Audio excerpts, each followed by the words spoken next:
बहुत बहुत स्वागत है आप सभी का। आपके साथ मैं हूं अभिलाष मिश्रा। आप देख रहे हैं आपकी बात मध्य प्रदेश। मध्य प्रदेश में सत्ता का सेमीफाइनल माने जा रहे उपचुनाव से पहले सियासी सरगर्मी अब तेज हो चुकी है।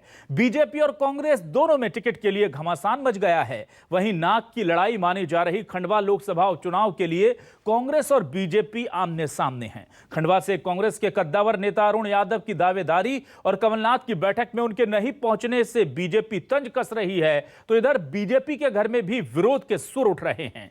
इधर खुद सीएम शिवराज भी भोपाल से लेकर दिल्ली तक लगातार मैराथन बैठक कर रहे हैं। कुल मिलाकर मध्य प्रदेश में उपचुनाव को लेकर दोनों दलों में सियासी दावे चल रहे हैं, लेकिन जो तमाम चीजें चल रही हैं उसे लेकर सवाल यही उठता है, क्या बीजेपी हो या कांग्रेस, उपचुनाव हो या सत्ता, असंतोष पनप रहा है पार्टियों के अंदर। इसी पर करेंगे आज आपकी बात।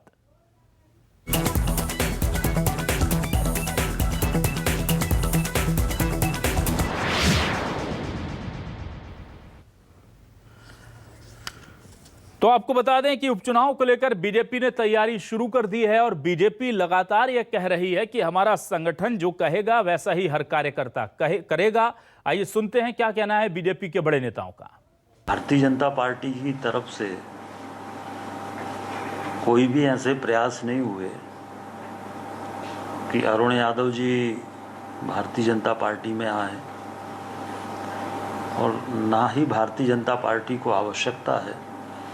हमारे पास पूरे प्रदेश में सब स्थानों पर नेतृत्व है, और चाहे वो खंडवा लोकसभा क्षेत्र हो, अनेक नेता हमारे वहाँ पर हैं।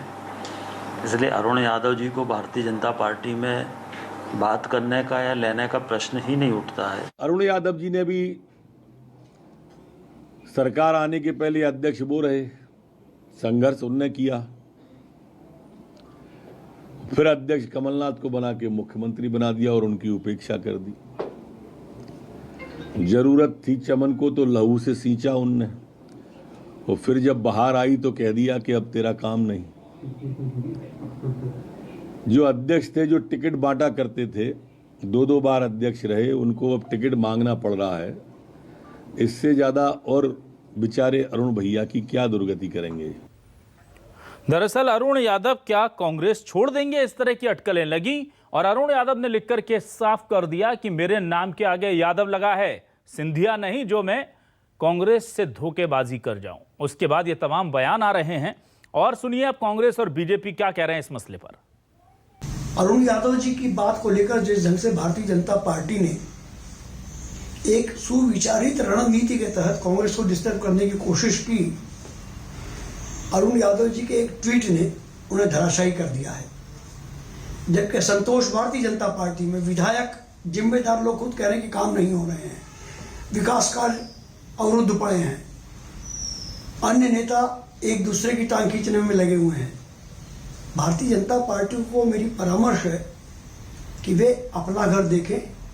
यदि दूसरों को घर में पत्थर फेंकने की कोशिश करेंगे तो उनका कांच का महल भी ध्वस्त हो जाएगा। कांग्रेस अपने घर को देखे। कांग्रेस गुटों में बटी हुई कांग्रेस, कबीलों में बटी हुई कांग्रेस। आज कांग्रेस के नेताओं को, कमलनाथ जी को यह बताना चाहिए कि अरुण यादव जी कहाँ हैं, सुरेश पचौरी जी कहाँ हैं, दिग्विजय सिंह जी कहाँ हैं, राहुल भैया कहाँ हैं। जो राजी नाराजगी वो कांग्रेस में है। भारतीय जनता पार्टी में प्रत्येक कार्यकर्ता अपने संगठन के लिए अनुशासित कार्यकर्ता है, और जो संगठन उनको आदेश करता है, समय समय पर जो निर्देश संगठन की तरफ से मिलते हैं, कार्यकर्ता प्राणपण से जुटकर अपने संगठन की बात कर, जो आदेश मिलते हैं उसको पूरा करने में लग जाता है। और आइए अब देखते हैं क्या है न्यूज़ 24 मध्य प्रदेश छत्तीसगढ़ के सवाल। हमारे आज के सवाल ये रहे आपके टेलीविजन स्क्रीन पर। कांग्रेस में कलह, बीजेपी में बवाल, दोनों ही पार्टियां परेशान हैं। टिकट की होड़ में उठे एकजुटता पर सवाल, यह भी बड़ा सवाल है। दिल्ली से भोपाल तक बैठकों का दौर और इस पर चल रहा है अटकलों का शोर। एमपी में उपचुनाव, तेज हुए सियासी दांव। तो ये तमाम सवाल हैं जिन पर हम बातचीत करेंगे आज, और हमारे साथ कुछ खास मेहमान जुड़ने जा रहे हैं। हमारे साथ मेहमान जुड़ेंगे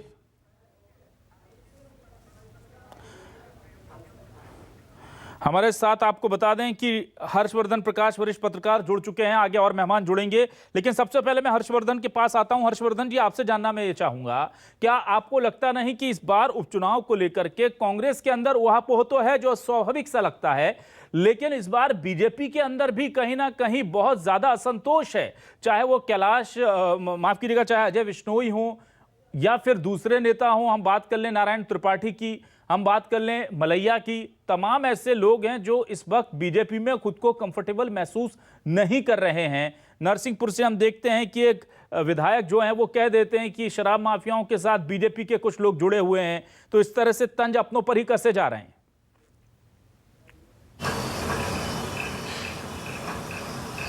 बात सही है। जब से सिंधिया और उनकी टीम भाजपा में शामिल हुई है, तब से भाजपा के अंदर खाने असंतोष तो कहीं न कहीं पनपा है और निगम मंडल की नियुक्तियां बहुत लंबे समय से लंबित हैं। लोग इंतज़ार कर रहे हैं कि उनको कुछ न कुछ सत्ता में हिस्सेदारी मिलेगी। इस बीच सिंधिया स्वयं भी जो उनके जो समर्थक हैं, कट्टर समर्थक कह लीजिए, जैसे गिरिराज दंडोतिया हो गए या इमरती देवी हो गई, इनको जो है कहीं न कहीं निगम मंडल में शामिल कराने की कोशिश वो कर रहे हैं। तो सत्ता के लिए खींचतान भाजपा के अंदर भी बनी हुई है। दूसरी ओर कांग्रेस में जिस किस्म से अरुण यादव और कमलनाथ के बीच दूरियां दिखाई दे रही हैं, वो अच्छा संकेत कांग्रेस के लिए कम से कम नहीं है। दमों में दम दिखाने के बाद कांग्रेस एक बार फिर से मैदान पकड़ रही थी, लेकिन बार बार जो इनकी रेल है वो पटरी से उतर जाती है, क्योंकि जब गुटबाजी का दंड साहब आता है तो वापस लगता है कि कांग्रेस में सिंधिया चले गए, लेकिन गुटबाजी आज भी कायम है। बिल्कुल, और वाकई में गुटबाजी कायम है, लेकिन सवाल यह भी है कि इस बीच हमारे साथ कुछ खास मेहमान और जुड़ गए हैं। रविंद्र सिंह तोमर कांग्रेस विधायक जुड़ चुके हैं। तोमर जी, बहुत स्वागत है आपका न्यूज 24 मध्य प्रदेश छत्तीसगढ़ पर।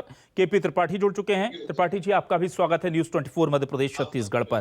केपी त्रिपाठी जी, मैं आपसे जानना चाह रहा था, बीजेपी कितना कंफर्टेबल है सर इन उपचुनावों को लेकर के, क्योंकि इस बार बहुत सारे समीकरणों को आपको बिठाना है एक खांचे में। सबसे पहला तो आपके जो पार्टी के पुराने लोग हैं, जो कि सिंधिया के और उनके समर्थकों को जगह दिए जाने की वजह से खुद को एक तरफ महसूस कर रहे हैं, उन्हें सेटल करना है।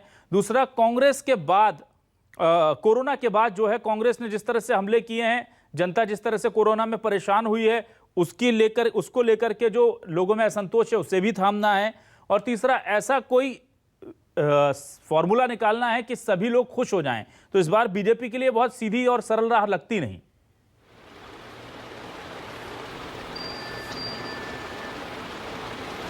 देखिए, जहाँ तक कोरोना का सवाल है, कोरोना में बहुत सारे लोगों ने अपनों को खोया है। उनके लिए बहुत दिल से हम लोग संवेदनशीलता के साथ वो दर्द को महसूस कर सकते हैं। पूरे मध्य प्रदेश के लोग और पूरे भारत के लोग कोरोना महामारी में जो दर्द झेला है उसको हम लोग महसूस करते हैं। लेकिन इसके साथ ही आप देखिए, मध्य प्रदेश की सरकार ने जिस तरह से कोरोना से निपटने में काम किया है, इन विपरीत परिस्थितियों के बावजूद भी वह अत्यंत सराहनीय रहा। और हमारे प्रधानमंत्री नरेंद्र मोदी जी ने जो मध्य प्रदेश का मॉडल है उसको पूरे देश में अपनाने की बात कही थी। जहाँ तक उपचुनाव का बात है, उपचुनाव की बात है, देखिए, भारतीय जनता पार्टी एक विचारधारा आधारित दल है और हम लोग चुनाव के समय ही तैयारियां नहीं करते। हमारे पास नीति है, कार्यक्रम है, नेता हैं और हम पूरे समय, हर समय हमारा बूथ लेवल से लेकर मंडल और मंडल से लेकर जिला और जिले से लेकर पूरे प्रदेश में हमारा कार्यकर्ता हर दम, हर क्षण अपने बूथ को मजबूत करने में लगा रहता है। इसलिए जो आने वाले चुनाव हैं वो असहज होने की स्थिति कांग्रेस की है, क्योंकि उसकी जो हमारे साथियों ने कोरोना में अपने जान गंवाई है, 2 साथी उनके हैं और एक हमारे सम्मानीय नेता जुगल किशोर जी। हम भारतीय जनता पार्टी तीनों विधानसभा सीट और खंडवा लोकसभा जीतने जा रही है। पूरी ताकत के साथ भारतीय जनता पार्टी का एक एक कार्यकर्ता पूरी प्रतिबद्धता के साथ, विचारधारा के साथ खड़ा है, भारतीय जनता पार्टी के साथ खड़ा है। इसलिए खलबली जो मची है वो कांग्रेस के खेमे में मची है। हाँ। और उनका खलबली मचना स्वाभाविक है।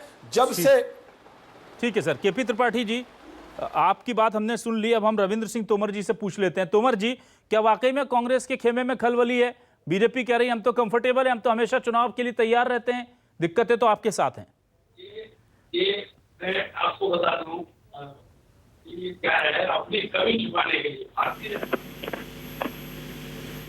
छुपाने के लिए कांग्रेस की तरफ इशारा करती रहती है। मैंने अक्सर ये देखा है, चाहे वो केंद्र में बैठी हुई सरकार है या प्रदेश में बैठी हुई सरकार, जितने भी लीडर हैं वो केवल कांग्रेस की कमियां गिनाने में लगे, लेकिन आज तक ये उन्होंने नहीं बता पाया। रविंद्र जी, माफी चाहूंगा, रविंद्र जी आपका ऑडियो क्लियर नहीं है, मैं आपके पास दोबारा आऊंगा, तब तक इसे ठीक कर लेते हैं। लेकिन हर्षवर्धन, मैं आपसे यहां जानना चाह रहा था कि क्या इस चुनाव में केवल टिकट बंटवारा ही मुश्किल पैदा कर रहा है दोनों पार्टियों के लिए, या जो कोरोना काल में जिस मदद की उम्मीद, जिस मदद की आस जनता को दोनों ही दलों से थी, एक सबसे पुराना दल और एक सबसे बड़ा दल, उसको लेकर के जिस तरह का इनका कामकाज करने का तरीका रहा है, वो भी अब कहीं ना कहीं पार्टियों को लग रहा होगा कि इस अब कैसे फेस करें जनता को। अगर कांग्रेस है तो उसको लगता होगा कि हम उस दौर में खड़े थे क्या, जनता के बीच में जाएं उसके लिए, और सरकार के साथ तो जो दिक्कतें हैं सो हैं। तो आपको लगता है कि मुद्दे भी और कोरोना काल के कारण अब उपचुनाव के बहुत सारे फैक्टर बदल जाएंगे?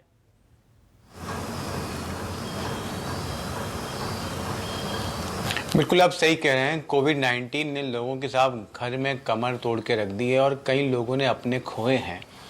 और अभी जबकि अनलॉक हो गया और जीवन एक बार फिर से पटरी पे आ गया, लेकिन जब चुनाव होंगे तो एक बार फिर ये मुद्दा गरमाएगा। और कुछ घाव जो कि अभी हरे हैं लेकिन दिखाई नहीं दे रहे, लेकिन वो भी घाव दिखाई देंगे। मुझे लगता है कि कोविड-19 के खिलाफ जंग में जो हमारी पॉलिटिकल क्लास की भागीदारी रही मध्य प्रदेश में, वो निराश करती है। पहली लहर में बड़े नेता घर में बैठ गए थे, बाहर नहीं निकल रहे थे।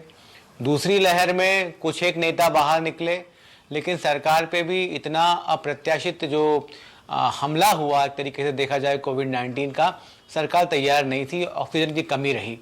तो मुझे लगता है कि पॉलिटिकल क्लास ने निराश किया है, और जनता जब ईवीएम के सामने जाएगी बटन दबाने के लिए, तो जो चित्र जो अभी ढक गए हैं समय की धूल में, वापस उभर के आ जाएंगे। बहुत बड़ी बात आपने कही, और वाकई में ये होता है लोकतंत्र में। हम देखते हैं कि भले ही सियासी दलों को लगे कि चीज़ें ठीक हो गई हैं, लेकिन जो अपनों को खोता है या जब जख्म गहरे होते हैं तो उनकी टीस नतीजों में, चुनाव परिणामों में नजर आ जाती है। रविंद्र सिंह तोमर जी, क्या आप हमें सुन पा रहे हैं अच्छे से? लगता है उन तक हमारी आवाज़ नहीं पहुंच रही। त्रिपाठी जी, मैं आपसे ये जानना चाह रहा था, क्या इस बार बीजेपी के अंदर कुछ अंतर्कलह की आवाज़ें ज़्यादा नहीं आ रही हैं सर? अजय विश्नोई, जालम सिंह जी कह रहे हैं कि शराब जो है वो, उस शराब के काले कारोबार में हमारे ही कुछ बीजेपी के ही लोग शामिल हैं। उधर हम देखते हैं कि नारायण त्रिपाठी लगातार अलग स्टेट की मांग को लेकर के झंडा बुलंद किए हुए हैं, पार्टी लाइन से इतर जाकर। मलैया को लेकर के बुंदेलखंड में हमने देखा क्या हश्र हुआ दमोह उपचुनाव में। तो इस बार ऐसा लग रहा है कि शायद जितनी अनुशासित पार्टी होने का दावा करती उतनी दिख नहीं रही।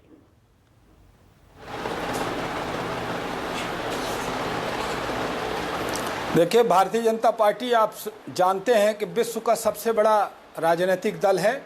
इतने बड़े परिवार में छोटी मोटी चीज़ें होती रहती हैं, लेकिन हमारे यहाँ मतभेद हो सकता है, लेकिन मनभेद की कोई गुंजाइश नहीं रहती। और जहाँ तक कांग्रेस पार्टी में है, वहाँ तो कई गुट हैं, वो गुटों में बटी हुई पार्टी है।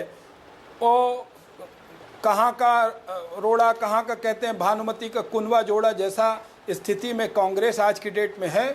और हमारे मित्र जो पत्रकार भाई कह रहे थे कि निश्चित रूप से कोरोना में जिन लोगों ने अपने खोए हैं, उनको दर्द है, उनको तकलीफ है, और उस तकलीफ को हम लोगों ने, हमारी सरकार ने और हमारी भारतीय जनता पार्टी के संगठन ने पूरी ताकत के साथ उनके साथ खड़े होकर सेवा ही संगठन माध्यम से भारतीय जनता पार्टी और पूरी सरकार, तो लोग इसको भी समझते हैं। और कांग्रेस पार्टी के कोई लोग फील्ड में कहीं नहीं दिखे। भारतीय जनता पार्टी का संगठन, भारतीय जनता पार्टी के विधायक, भारतीय जनता पार्टी के जनप्रतिनिधि, भारतीय जनता पार्टी के सांसद, भारतीय जनता पार्टी के मुख्यमंत्री पूरी रात दिन एक करके लोगों की सेवा में जुटे रहे।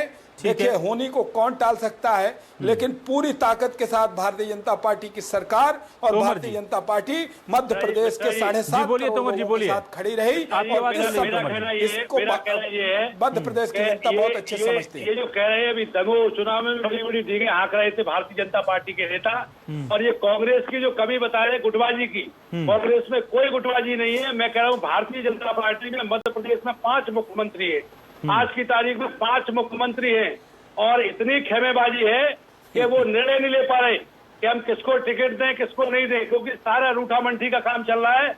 और ये कांग्रेस पार्टी की तरफ जो इशारा कर रहे हैं केवल अपनी कमियां छुपाने के लिए कर रहे हैं। और ये चारों उपचुनाव, 3 विधानसभा के चुनाव और 1 लोकसभा का चुनाव खंडवा का, ये कांग्रेस पार्टी जीतेगी, भारी बहुमत से जीतेगी। कैसे रविंद्र सिंह तोमर जी आपकी बैठक में मध्य प्रदेश की जनता के आधार जनता ने मन बना लिया है तोमर जी, लेकिन पार्टी तो मन बनाए। तोमर जी जनता का मन तो ठीक है, पार्टी का मन क्या है? आपके अध्यक्ष साहब अलग बैठक करते हैं और खंडवा के बड़े नेता को छोड़ देते हैं। मिश्रा जी बिल्कुल गलत है। कांग्रेस पार्टी में आदरणीय कमलनाथ जी हमारे मुखिया हैं और पूरे प्रदेश को उनका नेतृत्व स्वीकार है, सारे नेताओं को उनका नेतृत्व स्वीकार है। हमारे यहाँ कोई कंट्रोवर्सी, कोई विवाद नहीं है, कोई गुटबाजी नहीं है। कमलनाथ जी को अरुण यादव स्वीकार है या नहीं सर? कांग्रेस में तोमर जी कमलनाथ जी स्वीकार है सभी को। मेरी बात सुनिए तोमर जी, सवाल तो सुन लीजिए। इंदिरा जी भारतीय जनता पार्टी में इंदिरा जी के पास मत जाइए अभी। कांग्रेस की गुटबाजी भारतीय जनता पार्टी में ठीक है तोमर जी, भारतीय जनता पार्टी अपने गिरबान में झांके और विचार करे इस पे। कांग्रेस तोमर जी मेरी बात सुनिए। तोमर जी, कमलनाथ जी स्वीकार हैं सभी कांग्रेसियों को आपने कहा, पर कमलनाथ जी को कौन कौन स्वीकार है सर? सिंधिया स्वीकार नहीं थे, चले गए, अब अरुण यादव स्वीकार है या नहीं? ये बिल्कुल गलत है जी। सिंधिया का खुद का मंतव्य था, ठीक है, शिवपुरी का चुनाव हारे थे, उन्हें हार का डर सता रहा था, और हार के डर बिना पद के वो नहीं रह सकते, क्योंकि साहब वो राजा महाराजा रहे, राजा महाराजाओं को बिना पद के कैसे चैन आएगा? इसलिए वो अपनी कमी की वजह से गए। और रहा हमारी पार्टी का, हमारी पार्टी में चाहे अरुण यादव जी हो, चाहे हमारे नेता आदरणीय दिग्विजय सिंह जी हो, चाहे कमलनाथ जी हमारे नेता, हमारे मुखिया हैं, प्रदेश के कांग्रेस के अध्यक्ष हैं, और चाहे हमारे पचौरी जी हो, कोई भी हमारे जो भी नेता हैं कांग्रेस पार्टी के, सब एकजुट होकर के निर्णय ले रहे हैं। कहीं कोई हमारे यहाँ विवाद नहीं है, कोई कंट्रोवर्सी नहीं है। और मैं आपसे फिर कह रहा हूँ कि हिंदुस्तान के पहले नेता आदरणीय कमलनाथ जी हैं, जिन्होंने उपचुनाव में भी, देखिए परिस्थितियां क्या है आप जानते हैं, उपचुनाव जो हुआ था 28 सीटों का, ये धनबल के आधार पर हुआ था। और अभी ये जवाब दिया जनता ने, दमोह के उपचुनाव में जवाब दिया। दमोह के उपचुनाव में भारतीय जनता पार्टी को करारी शिकस्त दी और कांग्रेस पार्टी को जनता ने वहां जिताया। और आगे आने वाले 4 उपचुनाव हैं, ये भी भारतीय जनता पार्टी हारेगी और कांग्रेस पार्टी जीतेगी। ये केवल कह रहे, ये जिनके घर शीशे के हैं, वो दूसरे के घरों में पत्थर क्यों फेंक रहे हैं, अपने घर में झांके। त्रिपाठी जी अपने घर में झांकिए, कह रहे हैं कि वहां पर 5 सीएम है बीजेपी में, 5 मुख्यमंत्री हैं, मैं दावे से कह रहा हूं। देखिए जहां तक कांग्रेस पार्टी का सवाल है, टूटे हुए दिल की सुने कौन सिसकी, अंतर को चीर व्यथा होठों पर ठिठकी, फिर भी हार नहीं मानेंगे, रार नहीं ठानेंगे। इनका ये हाल है। जहां तक नेता का सवाल है, कांग्रेस पार्टी में कमलनाथ जी ही नेता प्रतिपक्ष, कमलनाथ जी ही प्रदेश अध्यक्ष, इनके पास कोई चेहरा नहीं। और कमलनाथ जी की ये स्थिति है कि जब वो मुख्यमंत्री रहे तो वल्लभ भवन से बाहर नहीं निकल सके, और आज एज ए प्रदेश अध्यक्ष प्रदेश में कहीं जा नहीं पा रहे हैं। जब ये चुनाव हारते हैं, जैसे 28 उपचुनाव हारे, तो इन्होंने कहा कि हमने धन बल से चुनाव जीता, और जब ये चुनाव जीतते हैं तो कहते हैं कि जनता हमको जिता रही है। लोकतंत्र में इनको, एक कांग्रेस पार्टी के नेताओं को, कांग्रेस पार्टी को समझना होगा कि लोकतंत्र में जनता ही सर्वोपरि है। न धन बल चलता, न कोई छल चलता, न कोई और बल चलता, सिर्फ जनता का बल चलता है। बिल्कुल ठीक कह रहे हैं, ये जनता पे और इनका लोग खरीद फरोख्त करके करोड़ रुपया बर्बाद करके जनता की चुनी गई है। ये जनता की सरकार नहीं है। इस समय मध्य प्रदेश में खरीदी हुई सरकार है, और खरीदी हुई सरकार तो कुछ भी कर रही, कुछ भी कर सकती है। जनता की चिंता है। रवीन जी मैं कह रहा हूँ आप अभी कह रहे थे हार नहीं मानेंगे, रार नहीं ठानेंगे। आपको विश्वास है कि आप धनबल के आधार पर सरकार खरीद के बना रहे हैं, आप खरीदी हुई सरकार है। जनता में विश्वास नहीं है। अच्छा, ठीक भारतीय है सर। जनता पार्टी इस समय लोकतंत्र में कतई विश्वास नहीं कर रही है। मैं प्रदेश में भी दावा कर रहा हूँ और केंद्र में भी दावा कर रहा हूँ। ठीक है, अच्छा, लोकतंत्र में एक विश्वास नहीं है। एक बड़ा केवल महत्वपूर्ण उनकी सवाल। अपनी मोनोपोली, ये अपने मोनोपोली ये से सब देखिए, कुछ चल रहा अपने है। टर्न में इनको बुलवाइए जी। अपने टर्न में ये बोले। हाँ, बोलिए। मैं पूरे प्रदेश ना ना, पूरे तोमर जी जरा बोलने दीजिए, त्रिपाठी जी को भी बोलने दीजिए। तोमर जी, तोमर जी, जनता की ओर तोमर से जी, कह रहा हूं। तोमर जी, जनता त्रिपाठी में जी को भी समय बोलने इतनी दीजिए हाइप प्लीज। हुआ है, तोमर जी जनता प्लीज, परेशान है। तोमर जी प्लीज, बेरोजगारी त्रिपाठी जी इतनी बोलिए, ज्यादा है। त्रिपाठी जी बोलिए प्लीज। तोमर जी 1 मिनट, बस 1 मिनट। जी हाँ,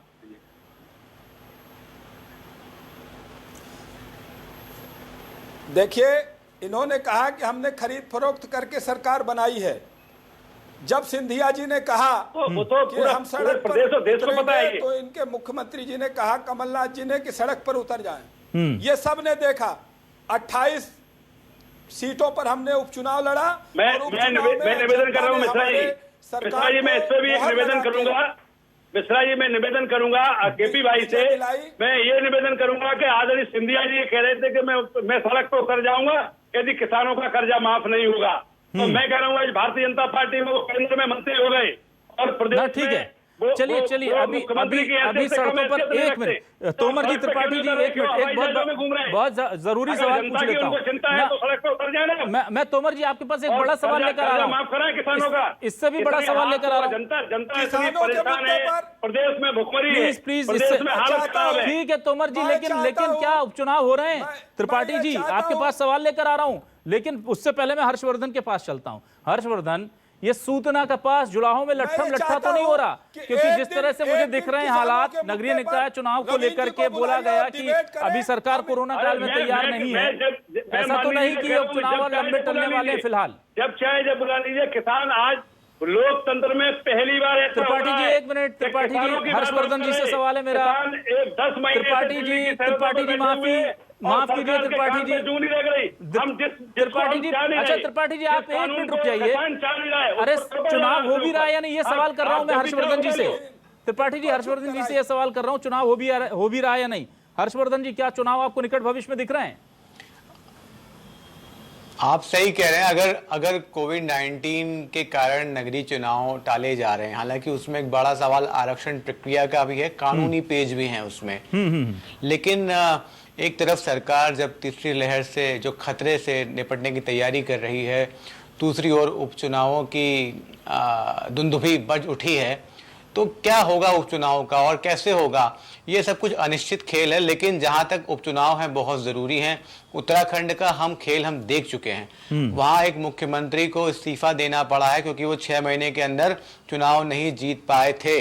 तो उपचुनाव कराना कहीं ना कहीं तंत्र की मजबूरी भी है, क्योंकि अब अदरवाइज जो थोड़ा बहुत कार्यकाल बचा है सदन का, वो भी नहीं बचेगा। लेकिन सब कुछ अभी अनिश्चित है। बिल्कुल। अब मैं त्रिपाठी जी आपके पास आता हूं। क्या आपको लगता है उपचुनाव होंगे? क्योंकि नगरीय निकाय चुनाव को लेकर तो जिस तरह से चुनाव आयोग ने और सरकार ने कहा है कि अभी हमारी प्राथमिकता कोविड है, तो क्या आपको लगता है कि पहले तो चूंकि नगरीय निकाय होने हैं चुनाव, फिर उपचुनाव में जानी है बात, या आपको लगता नहीं उपचुनाव हो जाएंगे?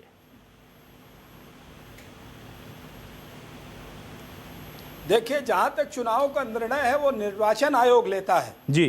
वो हमारा विषय नहीं है। भारतीय जनता पार्टी का विषय है कि भारतीय जनता पार्टी प्रतिदिन चुनाव की तैयारी में रहती है। जहां तक रवींद्र भाई कांग्रेस पार्टी की बात कर रहे थे, इनके जो नेता प्रतिपक्ष बने हैं वो एक भी दिन सदन में नहीं आते, तो फिर नेता प्रतिपक्ष दूसरे को क्यों नहीं बनने देते? अरुण यादव जी, गोविंद सिंह राजपूत जी, दिग्विजय सिंह जी, कांग्रेस में न कोई नेता है, न कोई नीति है, न कोई कार्यक्रम है। तोमर जी आपके पास आ रहा हूं, तोमर जी आपके पास आ रहा हूं, एक बार त्रिपाठी जी को बात करने दीजिए। भारतीय जनता पार्टी तोमर जी अपनी बारी का इंतजार करिए। तोमर जी 1 मिनट अपनी बारी का इंतजार कीजिए, आपके पास ही आ रहा हूं। जी त्रिपाठी जी बोलिए, क्या चुनाव होंगे आपको लगता है? अब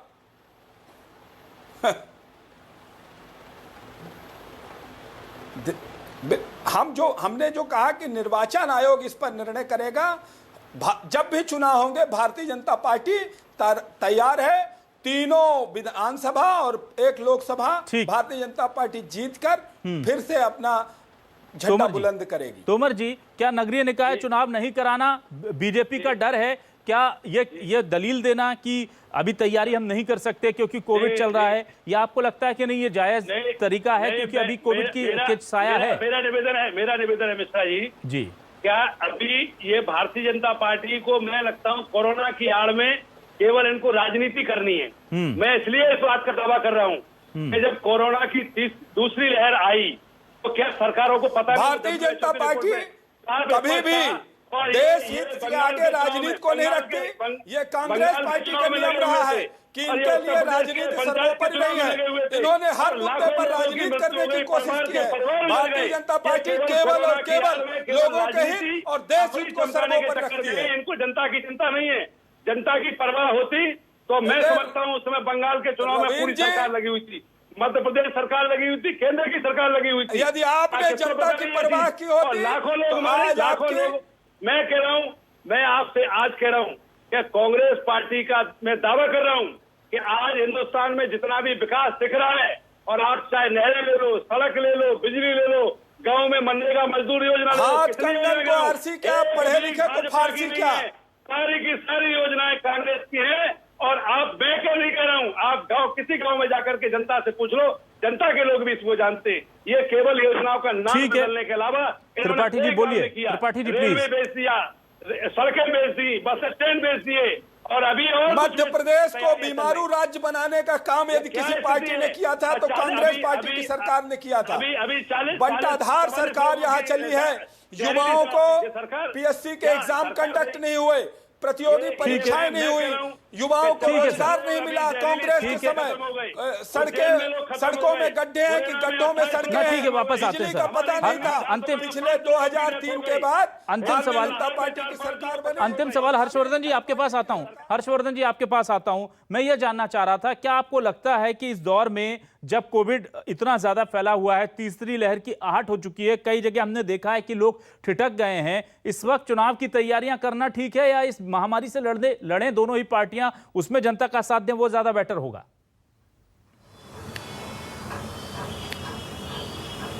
देखिए, बिल्कुल अभी वेट एंड वॉच की स्थिति अपनानी चाहिए। केरल में आप देखें, एक दिन में मोर देन 20,000 केसेस वहाँ पे देखने को मिल रहे हैं। राजस्थान में, महाराष्ट्र में, जो मध्य प्रदेश के पड़ोसी हैं, और अब इतना साधन परिवहन का हो गया है कि लोग आराम से अलग अलग जगह जा रहे हैं, घूम रहे हैं। तो मुझे लगता है कि जल्दबाजी बिल्कुल नहीं करनी चाहिए। तीसरी लहर कैसी आती है, कब आती है, उसका आकलन करने के बाद ही चुनाव होने चाहिए, क्योंकि जनता की जान से बड़े चुनाव नहीं है साहब। बिल्कुल, ये बात सही है। और तमाम मेहमान जो हमारे साथ जुड़े हैं, हम यही कहना चाहते हैं कि चुनाव आए तो पूरे दिल से लड़ें, लेकिन जब तक चुनाव ना हो तब तक जनता के साथ रहें खड़े। ये बहुत जरूरी है, क्योंकि हमने देखा है कि पहली लहर हम जो थी वो समझने में हमने गुजार दी, और दूसरी लहर आपस में लड़ने में गुजार दी। अगर तीसरी बार महामारी आती है तो फिर लोकतंत्र का वास्ता है कि आपको जनता के साथ, सभी को, हमको भी खड़ा होना ही होगा। बहुत बहुत शुक्रिया रविंद्र सिंह तोमर हमसे जुड़ने के लिए, बहुत बहुत शुक्रिया केपी त्रिपाठी जी हमसे जुड़ने के लिए, बहुत बहुत शुक्रिया हर्षवर्धन जी हमसे जुड़ने के लिए। डिबेट में हमें समय देने के लिए आप तीनों ही मेहमानों का बहुत बहुत शुक्रिया। फिलहाल इस डिबेट में बस इतना ही, लेकिन न्यूज़ 24 मध्य प्रदेश छत्तीसगढ़ पर खबरें लगातार जारी हैं।